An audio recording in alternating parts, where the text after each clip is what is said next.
This is from an ACA Canoe instructor update. This is my demonstration of some level 4 maneuvers.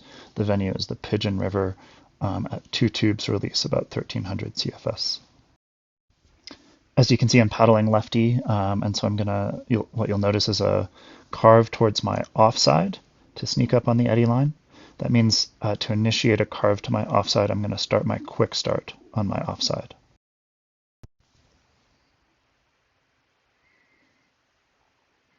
Because it doesn't matter whether I load my bow while I'm in the eddy, I could lean way forward on that cross-forward quick start initiation. This would be my offside carve, but notice how shallow it gets there. That was difficult to see.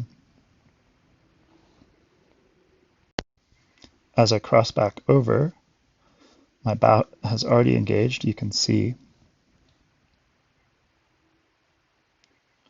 Sorry, you can see there that there's a bigger bow pinning wave. Right there. See how big that bow pinning wave has gotten.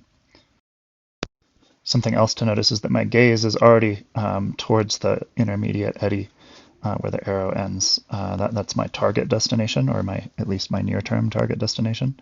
So as my bow engages, I'm changing where I'm looking. Also notice that my top hand is not higher than my forehead during the power phase of this stroke.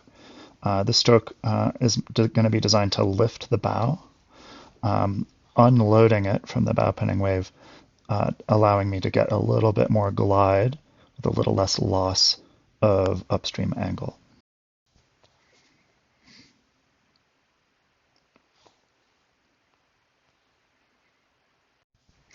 Also notice right now that my chin is pretty much over my seat, and that as I go forward in this move, my chin is now over my tailbone.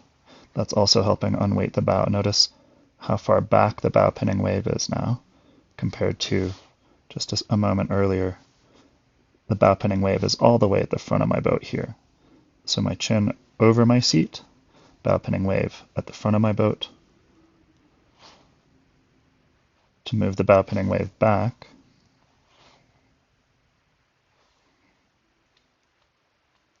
bow pinning wave is here now. My chin is over my tailbone.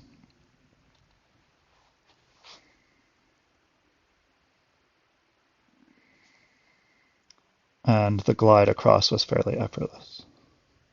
What I want to call attention to here is that my angle of entry into the intermediate eddy is approaching 90 degrees. I'm almost letting my bow swing open to perpendicular, not quite perpendicular.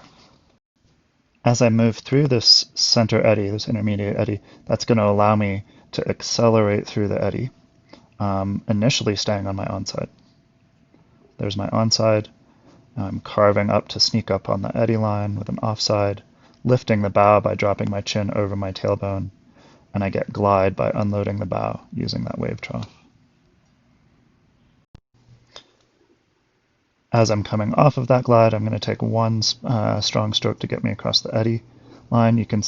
Maybe you can see, it's a little bit dark here, that my left shoulder is moving forward for the catch. My right shoulder is back just a little bit by comparison. And you can watch my hips drive forward in the power phase.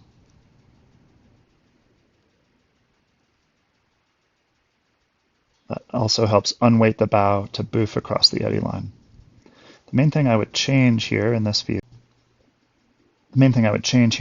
is that here in the recovery phase, as my blade is slicing forward to a new catch, my top hand is quite high. Now, I could make the case that I'm in the eddy, I'm not as worried about flipping, but there's not any good reason for it to be up that high. The only reason might be if I were contemplating switching, but even then, my T-grip hand could drop down. Here I am on my cross forward to accelerate back up the eddy. Notice that I didn't ever truly stop in that eddy. Resetting my angle. My momentum upriver has not ever slowed completely.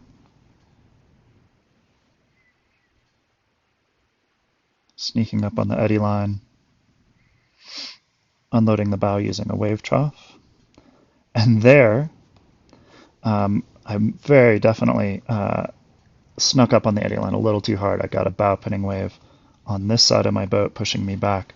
I need to do a hard stern draw at the back of my boat to bring my bow back around this way. What I want to point out, though, is that you can see the back panel of my life jacket. So my blade is past my hip, but I am turning my belly button towards the work that's behind my hip, keeping my shoulders in a position of strength.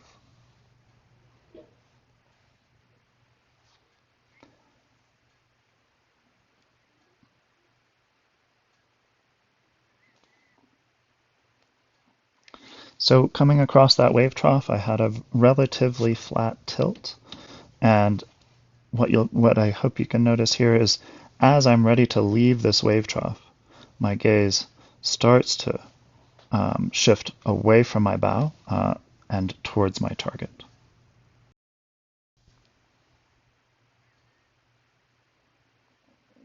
As soon as my gaze shifted, I dropped an edge from the shift in weight simply from changing my gaze.